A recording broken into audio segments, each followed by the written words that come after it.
sobre la interpretación de los sueños de Sigmund Freud. Clase 10. Hoy vamos a estudiar la realización de deseos. Señoras y señores, todos nos hemos extrañado alguna vez de que el sueño sea una realización de deseos, sobre todo por la contradicción que nos produce la existencia de los sueños de angustia o pesadillas. Aristóteles decía en una definición acertada pero bastante insuficiente que el sueño era una continuación de nuestro pensamiento de la vida despierta pero mientras dormíamos.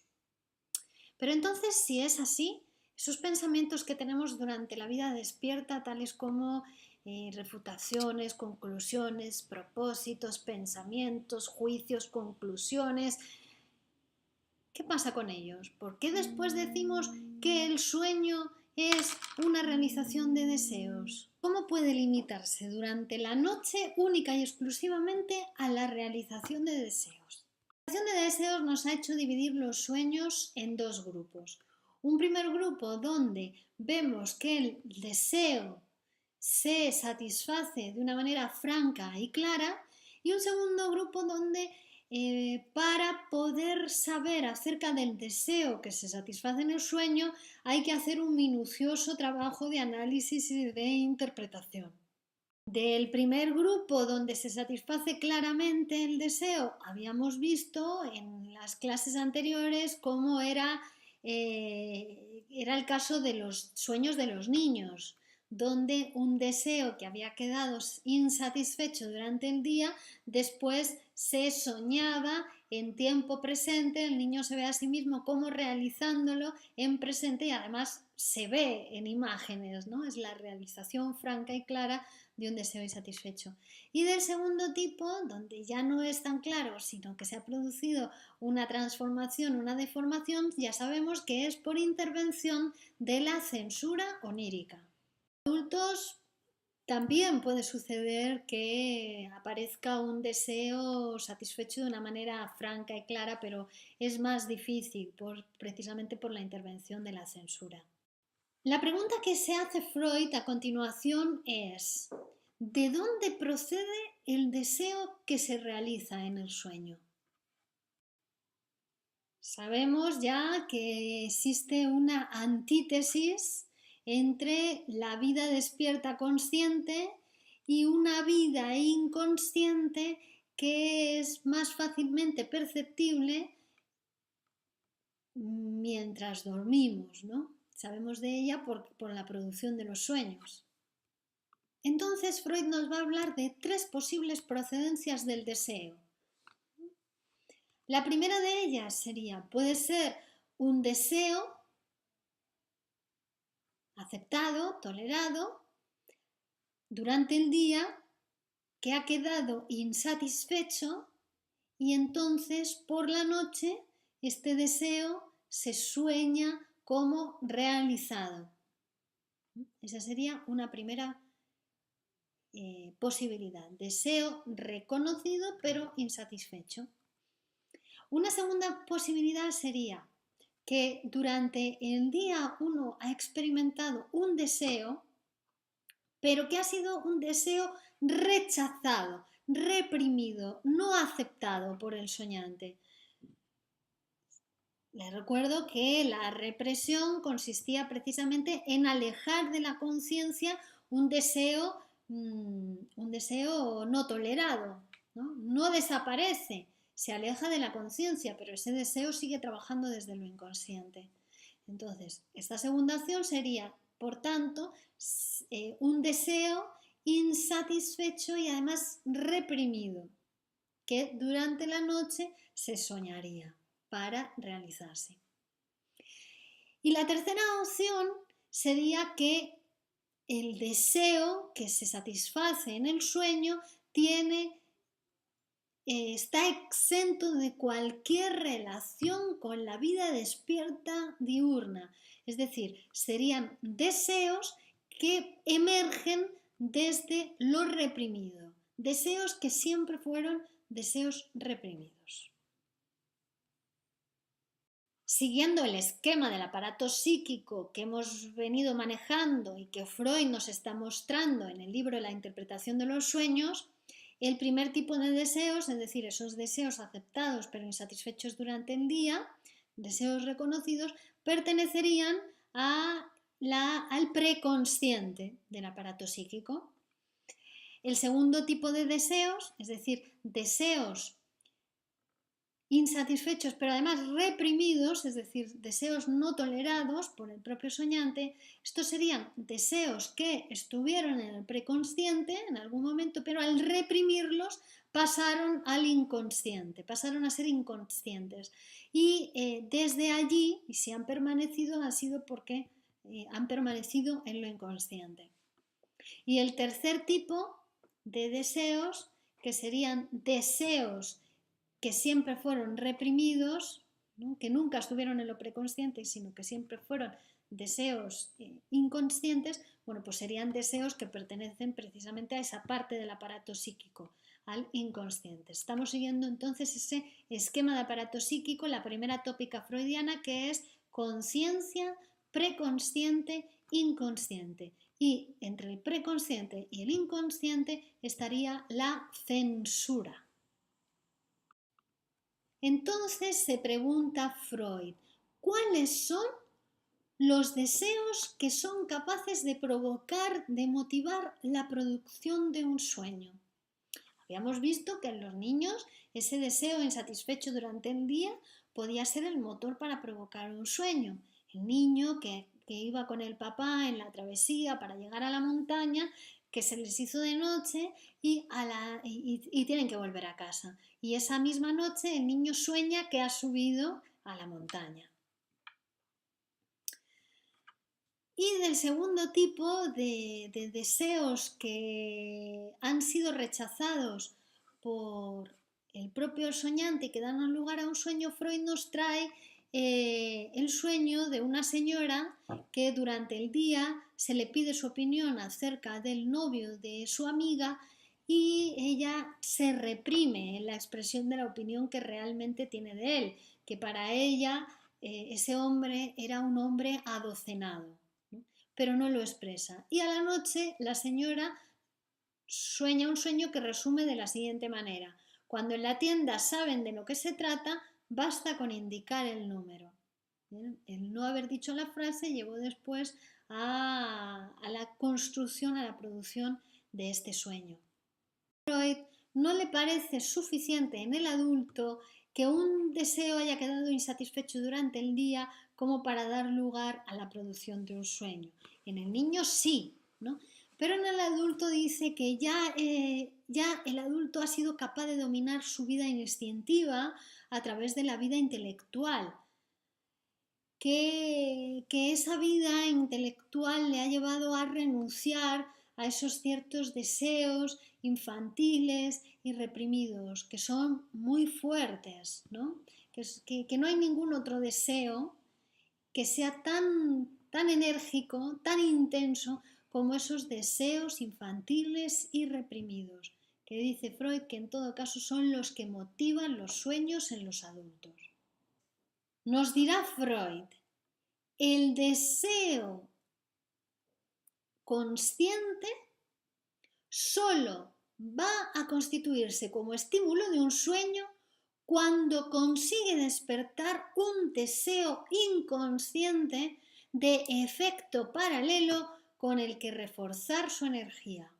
Es decir, un deseo de consciente o preconsciente que ha estado en algún momento en la preconsciencia solamente va a producir un sueño, va a motivar la producción de un sueño si ha conseguido despertar un deseo inconsciente, un deseo infantil reprimido, que en paralelo va a reforzar al deseo preconsciente transfiriéndole su energía psíquica.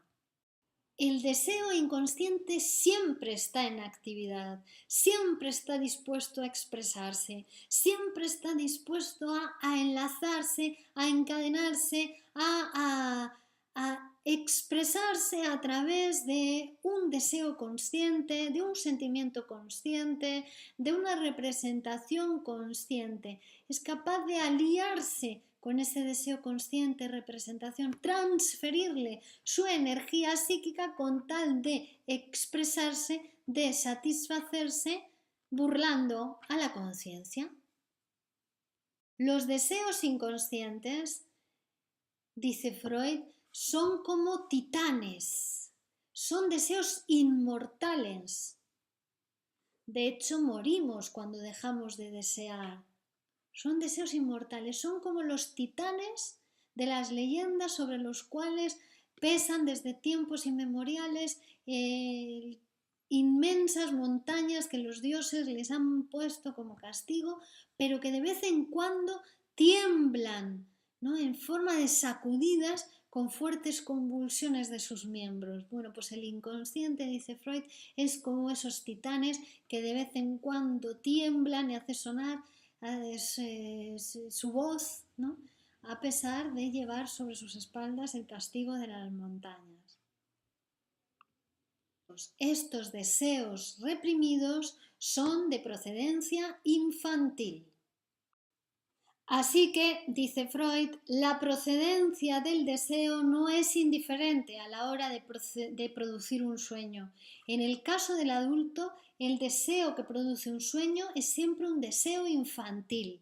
Y en el caso del niño, que el aparato psíquico todavía no está constituido, no está dividido en consciente, preconsciencia e inconsciente, o se está constituyendo, el deseo es un deseo insatisfecho durante el día que por la noche aparece como realizado.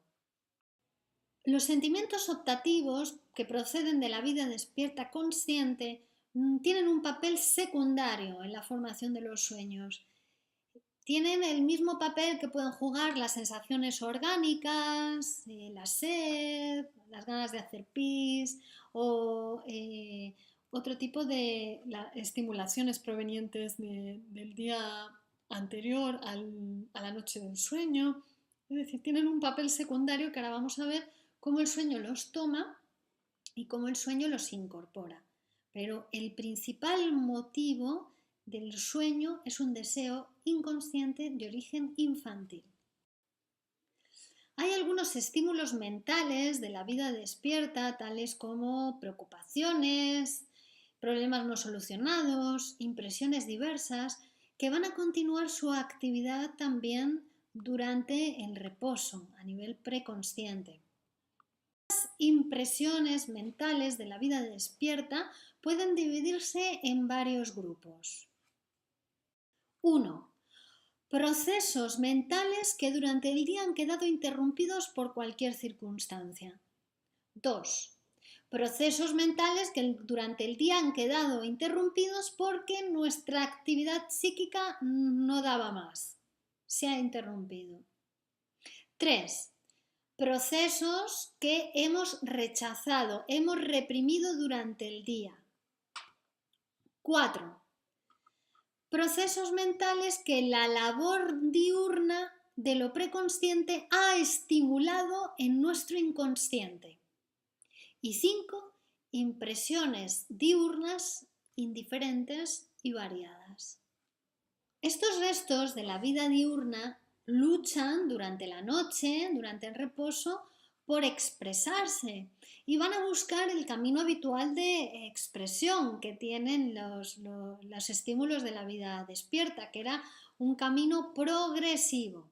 Les recomiendo que vean la clase anterior, la clase sobre la regresión, para poder entender esto. Los procesos, entonces esos estímulos mentales, esas impresiones de la vida despierta, van a buscar el camino natural que ellas siguen, que es desde la percepción, ¿no?, que estaba del lado del inconsciente, porque decíamos que percibimos con el inconsciente, ¿no? Percibimos, la conciencia es un órgano perceptual, pero lo que se percibe de la realidad ya está tocado por nuestro inconsciente. Nuestro inconsciente decide qué es lo que vemos, qué es lo que no vemos, qué es lo que escuchamos, qué es lo que no escuchamos, qué es lo que sentimos, qué es lo que no sentimos, ¿no? Entonces, el curso natural de estas impresiones de la vida despierta son desde la percepción a la conciencia para acceder a la motilidad, al movimiento. Pero ¿qué sucede cuando reposamos, cuando dormimos? El acceso a la motilidad está cerrado. Precisamente por eso decimos que el sueño es un guardián del reposo, que el sueño asegura que podamos dormir, que podamos seguir durmiendo. Está cerrado el acceso a la motilidad. Por lo tanto, ahora estos estímulos quedan ahí sin poder expresarse. ¿Y qué camino van a seguir esos estímulos? Estas excitaciones desarrolladas en lo preconsciente no van a encontrar otro camino que el de las excitaciones provenientes del inconsciente, los deseos inconscientes que están pulsando, que están tratando de expresarse y que abren su propio camino de expresión. Entonces ahora esas excitaciones que estaban en lo preconsciente, la única manera, la única vía que van a tener para poder expresarse es sumarse, tomar el camino de las excitaciones inconscientes. Por eso el sueño toma los restos de la vida diurna, o los pensamientos, o las preocupaciones, o las conclusiones de lo preconsciente, y también la toma como material para el sueño, pero realmente para poder expresar un deseo inconsciente, infantil y reprimido.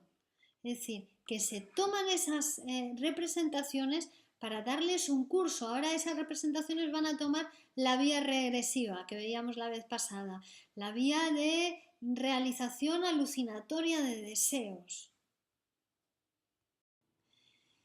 ¿Y cómo se conduce el sueño cuando encuentra en ese contenido preconsciente y encuentra ahí preocupaciones, reflexiones dolorosas o conocimientos penosos? ¿Qué hace el sueño con eso? ¿Cómo lo trabaja? Porque al fin y al cabo el sueño lo que va siempre a perseguir es la realización de un deseo infantil y reprimido. Entonces, ¿qué hace con esas preocupaciones? Bueno, pueden pasar dos cosas. Que el sueño logre sustituir las representaciones displacientes por otras más placenteras y los sentimientos displacientes por otros más placenteros, y entonces da lugar a un sueño de satisfacción de deseos, claramente. Pero también puede suceder otra cosa, y es que las representaciones penosas no son sustituidas en su totalidad, sino que pasan más o menos al contenido manifiesto.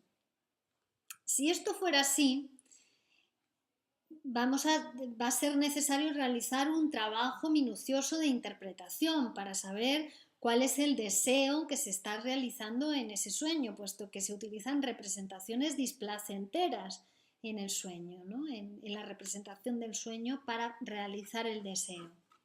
Y esas representaciones displacenteras, esos afectos displacenteros que se han tomado de lo preconsciente, puede dar lugar a varias opciones. Puede ser que le resulten totalmente indiferente al sujeto, puede ser que le produzca al soñante un displacer, o puede ser que le produzcan tanta angustia que lleguen a despertarlo a través de un sueño de angustia o una pesadilla. Pero el análisis nos muestra que estos sueños displacientes también son realizaciones de deseos.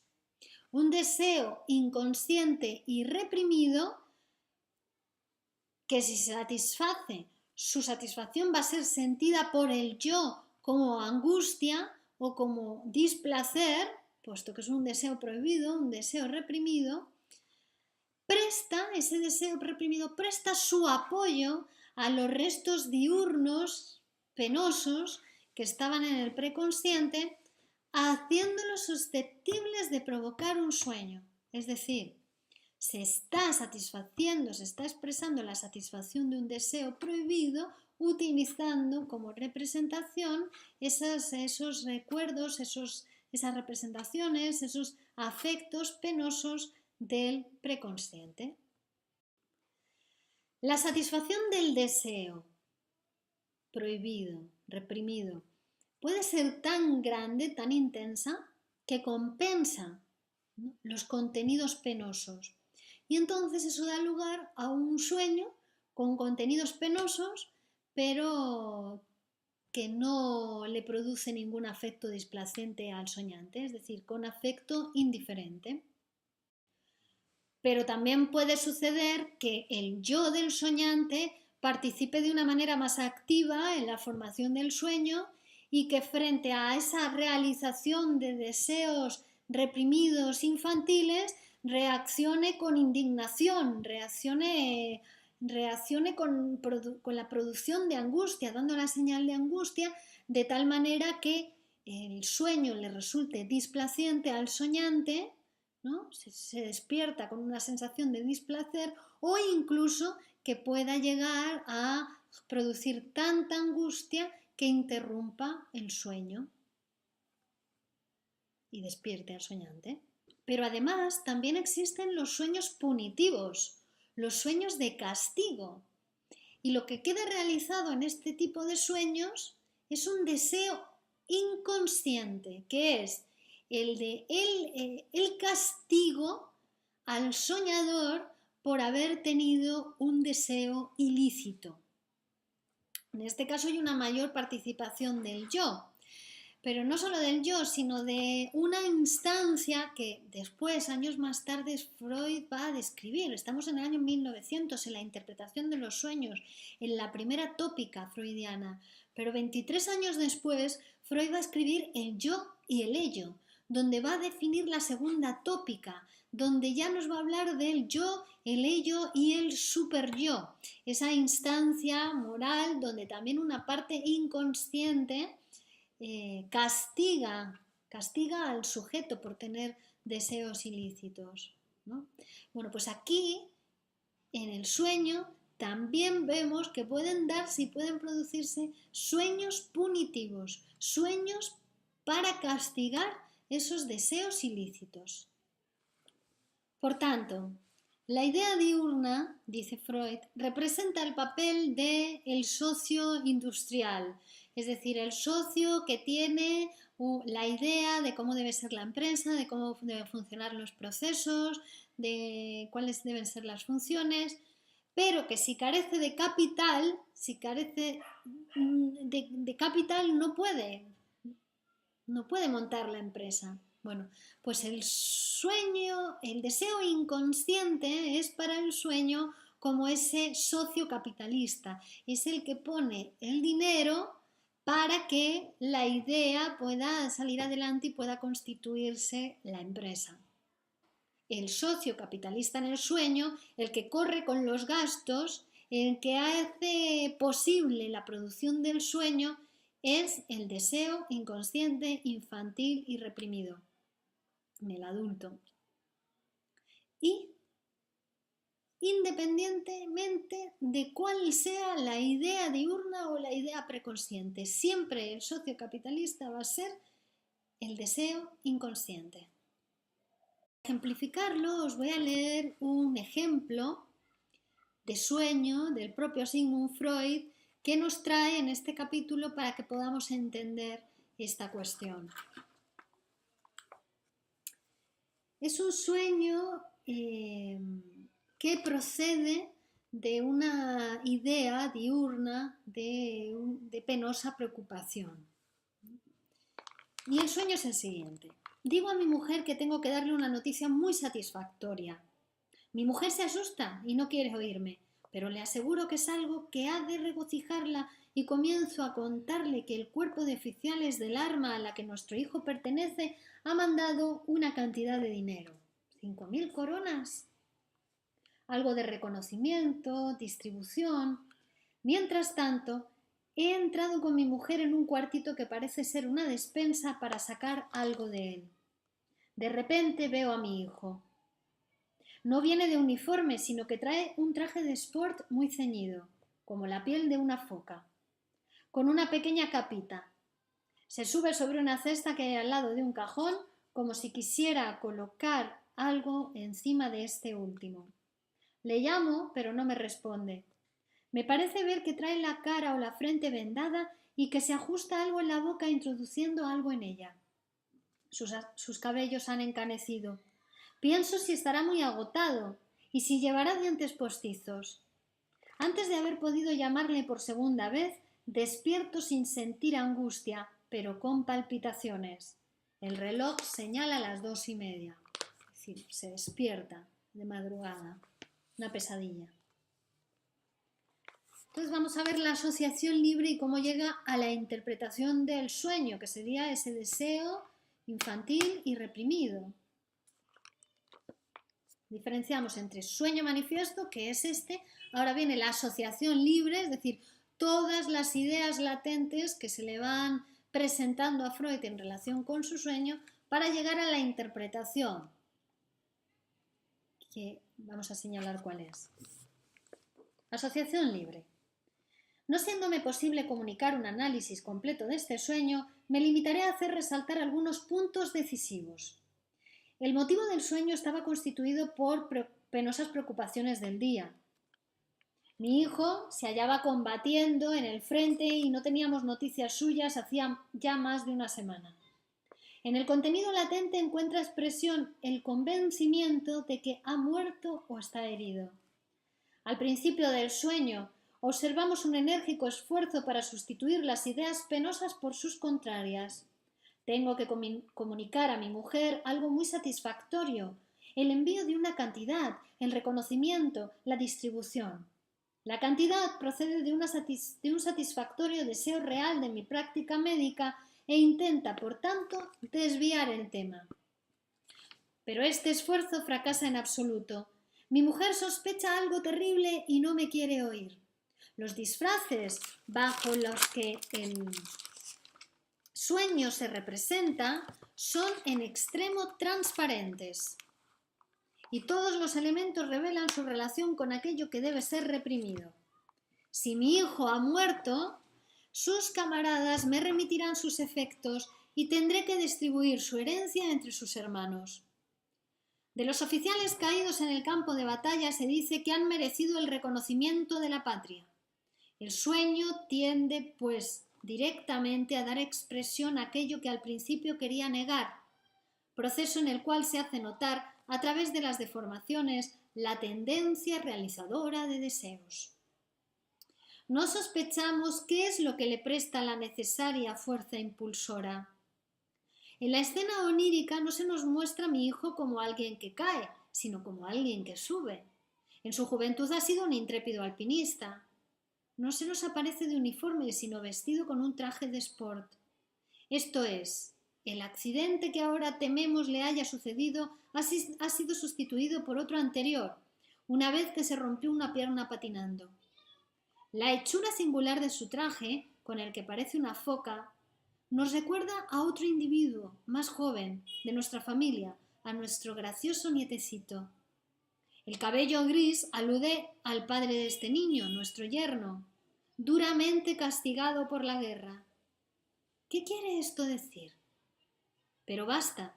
El lugar en que el sueño se desarrolla, una despensa, el cajón del que mi hijo quiere coger algo, o sobre el que quiere colocar algo en el sueño, son indudables alusiones a un accidente que sufrí por mi propia culpa.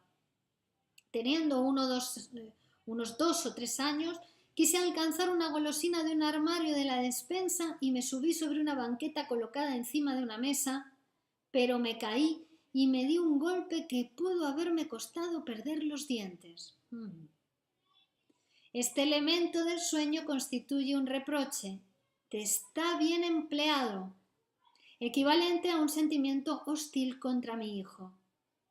Profundizando en el análisis, descubrí el sentimiento oculto al que pudiera satisfacer la temida desgracia de mi hijo.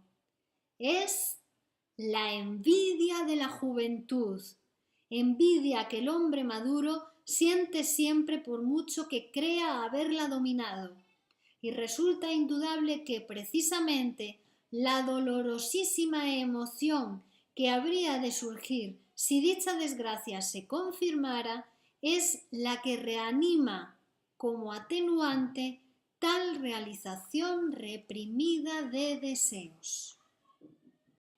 La envidia es un sentimiento infantil y reprimido en el adulto. La representación inconsciente, como vemos en el sueño, es absolutamente incapaz de llegar a la conciencia como tal. está prohibido. El deseo reprimido está prohibido, no puede llegar a la conciencia tal cual. Tiene que atravesar la censura. Y la censura solamente la puede atravesar a condición de ser disfrazado, transformado, velado, ocultado. El verdadero deseo inconsciente. Lo que llega al preconsciente y a la conciencia es una manifestación del deseo inconsciente, pero es una manifestación ya deformada, disfrazada.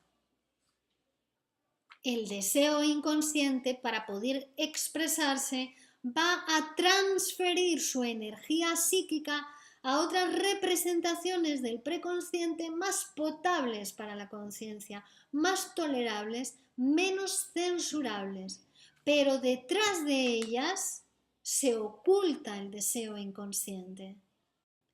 A este mecanismo es al que conocemos como transferencia intrapsíquica, que puede hacer que una representación preconsciente adquiera una intensidad inmerecida, gracias a esa transferencia de afecto, de energía que se le ha sido realizada desde el deseo inconsciente intolerable para la conciencia. El deseo inconsciente va a transferir su energía, va a enlazarse precisamente a aquellas representaciones más indiferentes, más aisladas, más desatendidas por la conciencia.